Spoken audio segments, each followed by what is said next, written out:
നമസ്കാരം. Current bill കൂട്ടി എന്ന് കുറേയായി നിലവിളിക്കുന്നുണ്ടല്ലോ.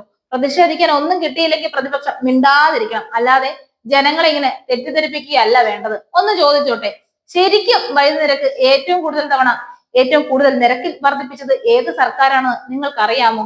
അതറിയണമെങ്കിൽ കണക്കുകൾ കുറച്ച് പുറകോട്ട് നോക്കണം. 2011-16 ഭരണകാലയളവിൽ ആണ് ആദ്യം വൈദ്യുതി നിരക്ക് കുത്തനെ കൂട്ടിയത്. സംസ്ഥാന സർക്കാർ വൈദ്യുതി നിരക്ക് കൂട്ടി എന്ന് പറഞ്ഞുള്ള ഈ ഓലപ്പാമ്പ് കാണിച്ച് ചിലപ്പോ ഇപ്പോഴത്തെ ന്യൂജൻ പിള്ളേര് ചിലപ്പോ പേടിച്ചേക്കും. പട പേടിച്ച് കോൺഗ്രസ് പന്തം കൊളുത്തി പട നടത്തിയാൽ പടപടയെന്നൊടുക്കം 5-6 അടി വാങ്ങി മോങ്ങിക്കൊണ്ട് പോകാമെന്നല്ലാതെ വേറെ പ്രയോജനമൊന്നുമില്ല.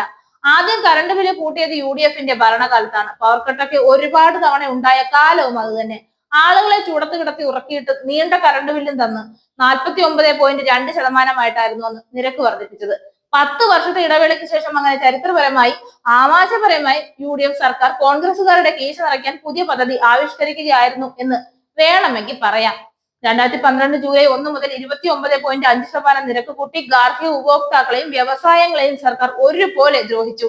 8 മാസത്തിന് ശേഷം വീണ്ടും വർദ്ധിപ്പിച്ചു.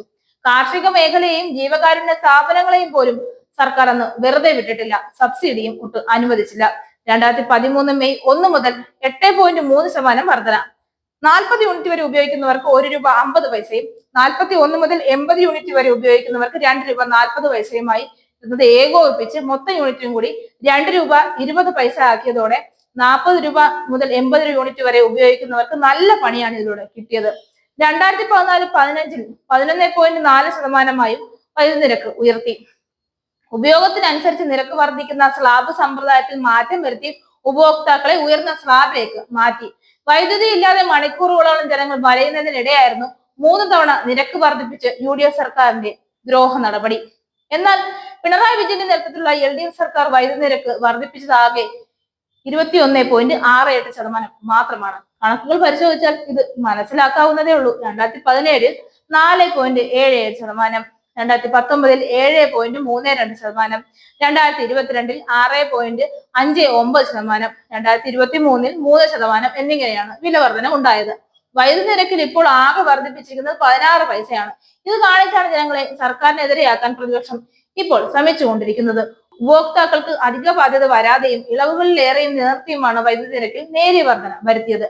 കേന്ദ്ര നയം കാരണം ഇതര സംസ്ഥാനങ്ങളിൽ നിന്ന് വൈദ്യുതി എത്തിക്കുന്നതിന്റെ ചെലവ് വർദ്ധിച്ചതും ഉപഭോഗം കൂടിയതിനാലും നേരിടുന്ന വലിയ ബാധ്യത കുറയ്ക്കാനാണ് ഈ നടപടി. 1000 വോട്ട് കണക്റ്റഡ് ലോഡും പ്രതിമാസം 40 യൂണിറ്റ് വരെ ഉപഭോഗമുള്ള BPL ഗാർഹിക ഉപഭോക്താക്കൾക്ക് നിരക്ക് വർദ്ധിക്കില്ല.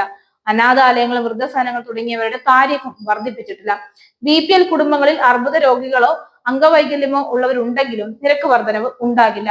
ഈ ആനുകൂല്യം ലഭിക്കാനുള്ള കണക്റ്റഡ് ലോഡിന്റെ പരിധി 1000 കിലോവാട്ടിൽ നിന്ന് 2000 കിലോവാട്ട് ആക്കി. അപകടങ്ങളിൽ അംഗവൈകല്യം സംഭവിച്ചവർക്കും പോളിയോ ബാധിതർക്കും മാത്രമായി ലഭിച്ചിരുന്ന ആനുകൂല്യം അംഗവൈകല്യമുള്ള എല്ലാവർക്കുമാക്കി. എൻഡോസൾഫാൻ ദുരിതബാധിതർക്കുള്ള സൗജന്യ നിരക്കും തുടരുക തന്നെ ചെയ്യും. എന്തിനും ഏതിനും കുത്തിത്തിരിപ്പായും നടക്കുന്ന കോൺഗ്രസുകാർ ഇതൊന്ന് ശ്രദ്ധിച്ചാൽ നിങ്ങൾക്ക് നല്ലതായിരിക്കും.